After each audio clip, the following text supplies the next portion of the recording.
ठीक है दोस्तों, ये है हैरिस सुल्तान। थोड़ा अलग हैरिस सुल्तान। जैसा कि आप देख सकते हैं, मेरे पास अब एक नया कैमरा है। देखिए, ये मुझे फॉलो करता है, मेरे साथ साथ चलता है।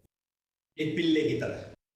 अरे तो इससे मुझे ये आज़ादी मिलती है कि मैं आराम से बैठ सकूं या लेट सकूं। किसी ने मुझे ये वीडियो भेजा और मैंने सोचा इसे आपके साथ शेयर करूं, क्योंकि मैं इसी बारे में पहले से बात कर रहा हूं।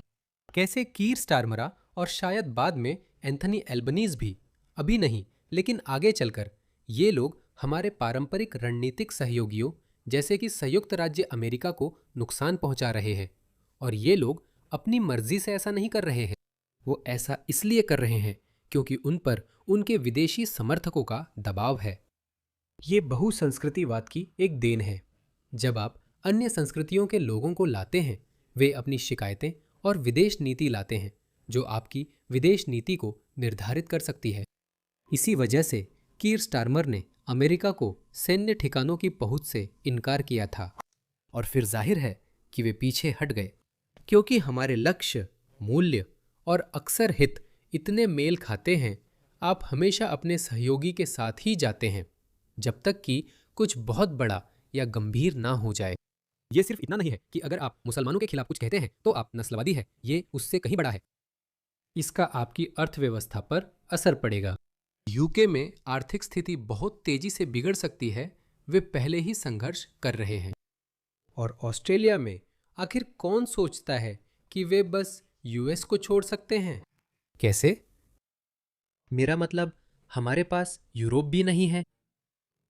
हमारी सुरक्षा हमारे और संयुक्त राज्य अमेरिका के रिश्ते से जुड़ी हुई है। एक कार्यकाल वाले प्रधानमंत्री एक पीढ़ी में एक बार फैसले लेकर चले जाते हैं, जिससे सुरक्षा व्यवस्था खतरे में पड़ती है। इसलिए इसका कोई मतलब नहीं। तो ये सिर्फ इतना नहीं है कि ओ, ये नस्लवादी है और ये पक्षपाती है, हमें चुप रहना चाहिए। दरअसल ये बहुत सारे अन्य लोगों का भी ध्यान आकर्षित कर रहा है।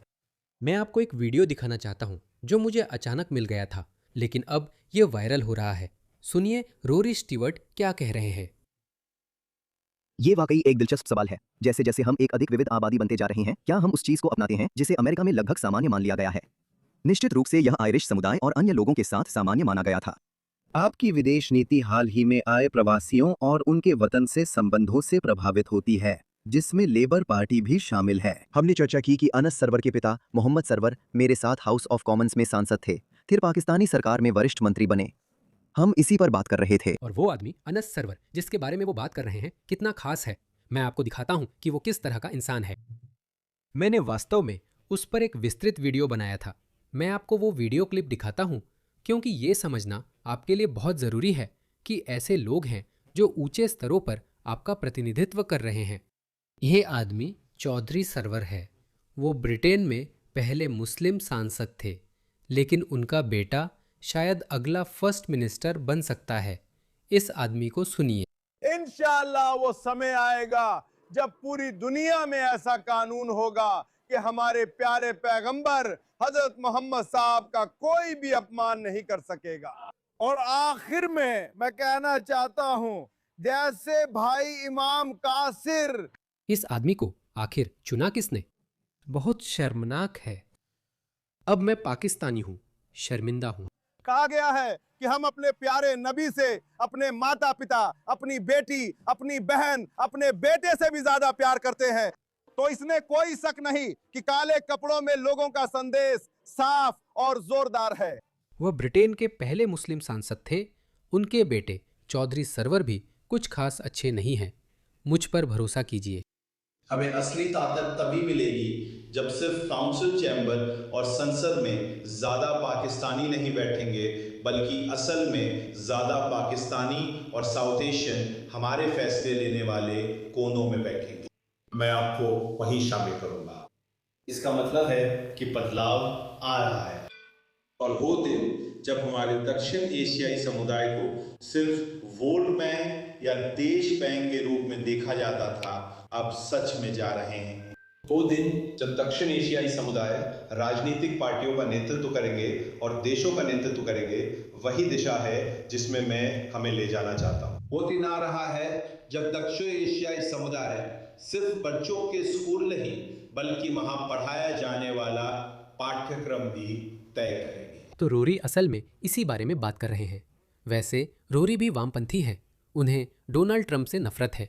उन्हें ईरान पर इस युद्ध से भी नफरत है। मैं वास्तव में उन्हें नहीं सुनता, लेकिन किसी वजह से यूट्यूब ने मुझे यह पॉडकास्ट सुझाया और मुझे याद है कि मैंने यह हिस्सा सुना था और मैंने सोचा था कि मैं इसे क्लिप कर लूंगा, लेकिन किसी और ने मुझसे पहले ही कर लिया। बांग्लादेश की पूर्व नेता शेख हसीना की भतीजी बांग्लादेशी राजनीति में फंस गईं और लेबर सरकार में मंत्री पद से इस्तीफा देना पड़ा, है ना? तो जैसे जैसे हम और विविध होते जा रहे हैं, एक बहुत दिलचस्प सवाल उठता है कि क्या हम कहेंगे जैसा कि मैं चाहता हूं? बिल्कुल नहीं। हमारा एक यूके राष्ट्रीय हित है जो इससे अलग है और हम उसमें शामिल नहीं होंगे, जो मैंने संसद में बार बार देखा है। यानी आप किस निर्वाचन क्षेत्र का प्रतिनिधित्व करते हैं, इस आधार पर आप या तो कश्मीर पर भारतीय पक्ष का समर्थन कर रहे हैं या पाकिस्तानी पक्ष का, या आप गाजा पर इजरायली नजरिए का या फिलिस्तीनी नजरिए का, या साइप्रस पर तुर्की नजरिए का या ग्रीक नजरिए का समर्थन कर रहे थे। मैं कहना चाहता हूं, ये सब भूल जाओ, हमारा मकसद ये नहीं है। असल में हमें इस बात को लेकर बहुत सतर्क रहना चाहिए कि हमारी विदेश नीति की शुरुआत ऐसे न हो, या आप दूसरा नजरिया ले सकते हैं कि दुनिया जैसी है वैसी ही है। तो मुझे खुशी है कि अब इसे सच में नोटिस किया जा रहा है और लोग अब इसके बारे में थोड़ा और खुलकर बात करने लगे हैं। तो हाँ, मैंने सोचा कि मैं ये आपके साथ साझा करूं, क्योंकि मुझे लगता है कि एक समय ऐसा आएगा जब हर वामपंथी को एहसास होगा कि ओह, शायद हमने इसमें गड़बड़ कर दी। शायद हमें इसके बारे में कुछ करना चाहिए। शायद हमें एक एकीकृत विदेश नीति बनानी होगी जो सिर्फ यूनाइटेड किंगडम के लिए अच्छी हो, ना कि हमारे पाकिस्तानी समुदाय, भारतीय समुदाय या मुस्लिम समुदाय के लिए। इजराइल फिलिस्तीन मुद्दे पर सवाल है, तब तक कहीं बहुत देर ना हो जाए।